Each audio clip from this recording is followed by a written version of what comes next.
Bonjour, bonjour mes bien-aimés. Euh, je viens devant vous pour notre seconde portion. Donc aujourd'hui, on est sur notre portion quotidienne numéro 2. Donc c'est ma pause déjeuner et donc je fais d'abord cette portion avec vous. Ensuite, je vais aller déjeuner. Comme je l'ai mis en titre, la portion quotidienne d'aujourd'hui parle aux femmes. Donc femmes, soyez soumises. Éphésiens 5, 24 nous dit « Femmes, soyez soumises à vos maris en toutes circonstances comme l'Église l'est à Christ. » Alors, la soumission de la femme, c'est un sujet qui fait couler beaucoup d'encre. C'est un sujet qui, surtout là, par les temps modernes, génère beaucoup de passion et d'incompréhension aussi. Alors, les femmes de nos jours étudient de plus en plus. Elles sont très diplômées. Il y a des femmes qui ont bac plus 7, bac plus 8, bac plus 9, qui sont parfois mariées à des hommes qui ont peut-être un CAP seulement ou un petit diplôme, si je peux me permettre. Alors, ces femmes-là, la plupart du temps, ne comprennent pas pourquoi être soumises, parce qu'elles assimilent la soumission de la femme à l'esclavage. Elles assimilent cela à un assujettissement. J'ai échangé dernièrement et longtemps avec un frère, avec mon frère Reich, je te salue, sur l'incompréhension que génère ce concept de la soumission de la femme. Mais d'entrée de jeu, bien aimé, je voulais vous dire que quand Jésus parle aux femmes en leur demandant d'être soumises, il ne parle pas à la femme universelle. Il parle à la femme église et par ricochet à la femme chrétienne, donc chrétienne réellement, celle qui a donné sa vie à Christ, celle qui a donné sa vie à Dieu, celle qui est brisée. Donc on ne parle pas de la femme universelle ici, parce que soumission et femme universelle ne vont pas ensemble. Souvenez-vous, dans le jardin d'Éden, c'est Ève qui a péché, qui s'est laissée séduire par le serpent. Pourtant, lorsque Dieu donnait l'instruction à Adam, Ève n'était pas.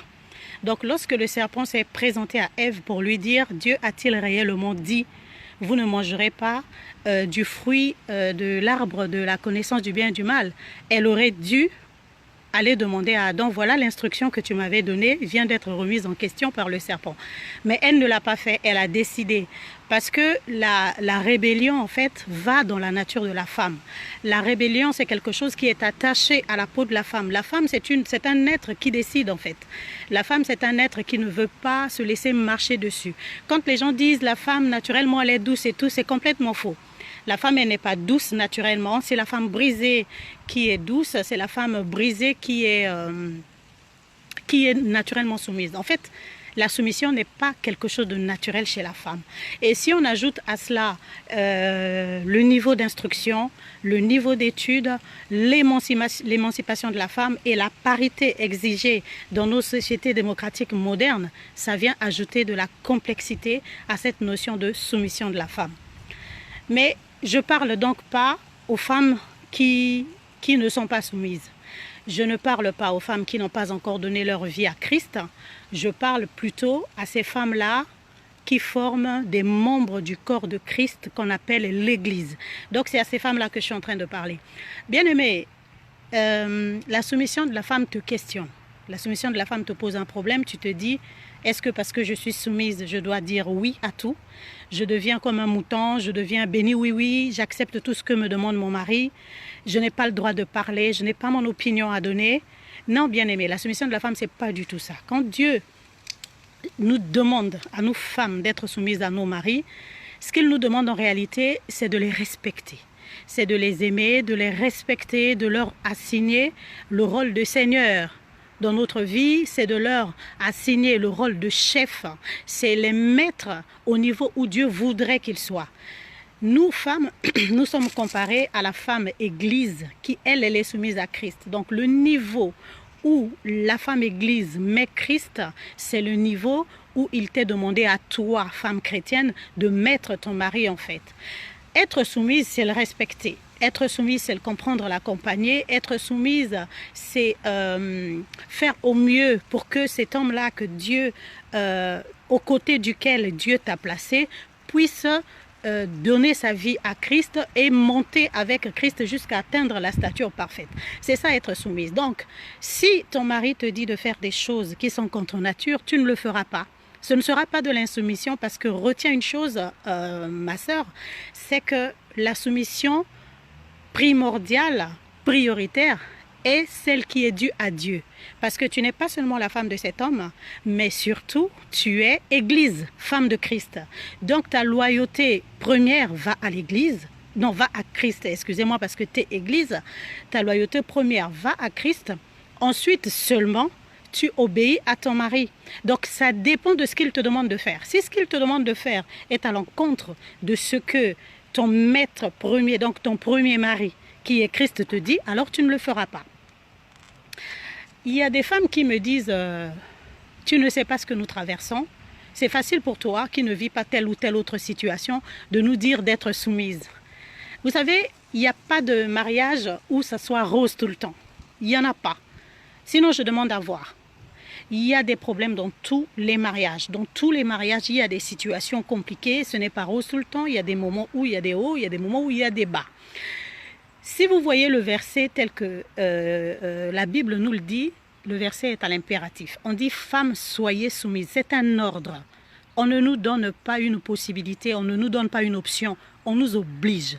Et le verset est clair en fait, clair et neutre à la fois. Pourquoi je dis neutre? Parce que le verset ne nous donne pas la spécificité des hommes auxquels nous devons être soumises. Le verset ne nous dit pas quelle est leur catégorie, leur qualité. Donc le verset ne te dit pas femme, sois soumis à ton mari qui t'aime, sois soumis à ton mari qui est bien, sois soumis à ton mari qui ne te bat pas, sois soumis à ton mari qui est généreux, sois soumis à ton mari qui prend soin de toi. Non, le verset ne le dit pas. Parce qu'on nous demande d'être soumise, point. Soumise, c'est ça ou rien du tout. Maintenant, je n'occulte pas le fait que certaines femmes sont devenues insoumises à cause du traitement que leur inflige leur mari. Ça, c'est une autre histoire qui demande un autre traitement. Parce que dans tous les cas, si Dieu nous demande à nous femmes d'être soumises, ben, il demande à nos maris de nous aimer. Et moi, j'avais vraiment cette conviction-là dans mon cœur qu'une femme qui était aimée était forcément soumise. C'est ce que je disais à Dieu en fait. Je disais, si je suis aimée, si une femme est aimée, je ne vois pas comment est-ce qu'elle aurait des difficultés à être soumise. Mais Dieu m'a démontré le contraire. Parce qu'il y a des femmes qui sont aimées, qui sont quand même insoumises. Il y a des femmes, plus l'amour de leur mari augmente, plus leur insoumission aussi augmente parce qu'elles se sentent aimées et donc intouchables, et donc invirables, et donc impunissables. Et du coup font n'importe quoi. Donc Dieu me montrait que c'est plutôt question de nature. C'est pas question de l'amour de l'homme qui rendrait sa femme soumise. Dieu dit non. Il me dit parfaite. Ce que vous devez savoir, c'est que j'ai demandé à vous femmes d'être soumises d'abord. Et j'ai demandé à vos maris de vous aimer ensuite. Donc ce n'est pas du tout la même chose. Ce n'est pas du tout la même chose. Donc, femme, sois soumise, quel que soit ce qu'est ton mari, quel que soit le niveau d'instruction que tu as, quels que soient tes diplômes, sois soumise. Parce qu'en fait, ce que Dieu te demande, c'est si tu es soumise et que dans ton foyer il y a des problèmes, à cause de cette soumission, parce que tu lui as obéi à lui et à son instruction, il va s'occuper de régler les problèmes de ton foyer. Il va s'occuper de régler les problèmes de cet homme. Si ton mariage est pour toi un fardeau, si ton mariage est pour toi un objet de chagrin, si tu montres de l'obéissance, amen, amen, amen, ma maman, la prophétesse Dorcas, je te salue maman, contente de te voir. Dieu nous dit, si nous sommes, nous femmes, soumises à nos maris, quels que soient leurs défauts, quel que soit le traitement qu'ils nous infligent, en ce moment, lui, Dieu va intervenir pour les transformer afin que nous soyons dans une joie parfaite. Donc, bien-aimé, ne regarde pas ton niveau d'études. Ne vois pas que tu as bac plus 8 et que ton mari a un CAP. Ce n'est pas parce qu'il a un CAP qu'il n'est pas pour autant le chef de ta maison. Il est chef. Même avec un CAP, il est chef de ta maison. Donc, c'est ton chef à toi et à tes enfants. Même s'il n'a pas du tout étudié, il n'a pas de diplôme, il est chef. Même s'il est au chômage actuellement et que c'est toi qui travailles et que c'est toi qui ramènes des sous à la maison, il reste chef. S'il est malade, handicapé parce qu'un accident est survenu, il demeure chef. Donc tu n'as aucun cas la permission de Dieu de pouvoir lui manquer de respect, de pouvoir le maltraiter, de pouvoir le descendre et l'abaisser parce qu'il est dans une situation d'infériorité. Donc ce que Dieu veut te dire aujourd'hui, femme, c'est que tu dois être soumise. Sois soumise, quelle que soit la circonstance dans laquelle tu te trouves. Il a dit, femme, soyez soumise à votre mari comme l'Église l'est au Seigneur, et ce, en toutes circonstances. Donc, n'oublie pas.